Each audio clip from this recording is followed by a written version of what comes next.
AFC Asian কাপের বাছাইয়ে বাংলাদেশকে 2-1 গোলে হারিয়েছে সিঙ্গাপুর। জাতীয় স্টেডিয়ামে একের পর এক সুযোগ পেয়েও তা কাজে লাগাতে পারেনি রাকিব সমেত সোমরা। তাতে গ্রুপ পর্বের দ্বিতীয় ম্যাচে হতাশা নিয়ে মাঠ ছাড়তে হয় ক্যাপ্টেনরা শিশুদের।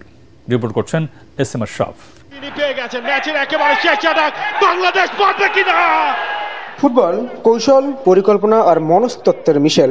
তবে কখনো কখনো ভাগ্যটাও সুপ্রসন্ন হতে হয়। শেষ মুহূর্তে শাহরিয়ার ইমনের এই হেড পোস্টে লেগে ফিরে না আসলে ম্যাচ তো 2-2 গোলে ড্রই হয়ে যায়। পেছনে জায়গাগুলো থাকছে, যদিও এখনো আমরা সেই ধরনের লং বল অ্যাটেম্প্ট করতে। জাতীয় স্টেডিয়ামে শুরুর 20 মিনিটের খেলায় ভিন্ন আভাসই দেখা গিয়েছিল। 15 মিনিটে তো গোল পেয়েই যাচ্ছিল স্বাগতিক দল, কিন্তু তা কাজে লাগাতে পারেননি রাকিব। ফিনিশিং টাচটাও সিঙ্গাপুরের পাল্টা আক্রমণ বারবার ক্যাপ্টেনের দলের রক্ষণের দুর্বলতা বুঝিয়ে দিচ্ছিল। 31 মিনিটে মিতুল মার্মা এভাবে না বাঁচালে তখনই পিছিয়ে পড়ে বাংলাদেশ। ভীষণ এসি নিয়ে এলো মানিব্যাগ গ্যারান্টি অফার। 1 মাস ব্যবহার করে সন্তুষ্ট না হলে সম্পূর্ণ টাকা ফেরত।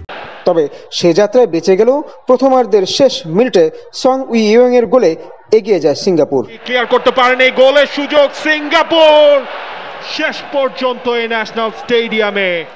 59 মিনিটে বাংলাদেশের গোলরক্ষক মিতুল মার্মা বল বিপদমুক্ত করতে পারেননি, আর তা থেকেই ইকসান ফান্দি এগিয়ে নেয় অতিথিদের। ফাঁকায় ছিলেন, তার শটটা কোন রকমে। এর পরের সময়টায় সিঙ্গাপুরের রক্ষণ কাঁপিয়ে দিতে থাকে সাদা শিবির। অবশেষে 67 মিনিটে হামজার পাস থেকে দলের ব্যবধান কমান রাকিব, আর এই ব্যবধান নিয়েই মাঠ ছাড়তে হয় সমিত সোমদের। রাখতে হবে আরো এক গোল তাদের বাকি। SM Ashraf, ATN Bangla, Dhaka.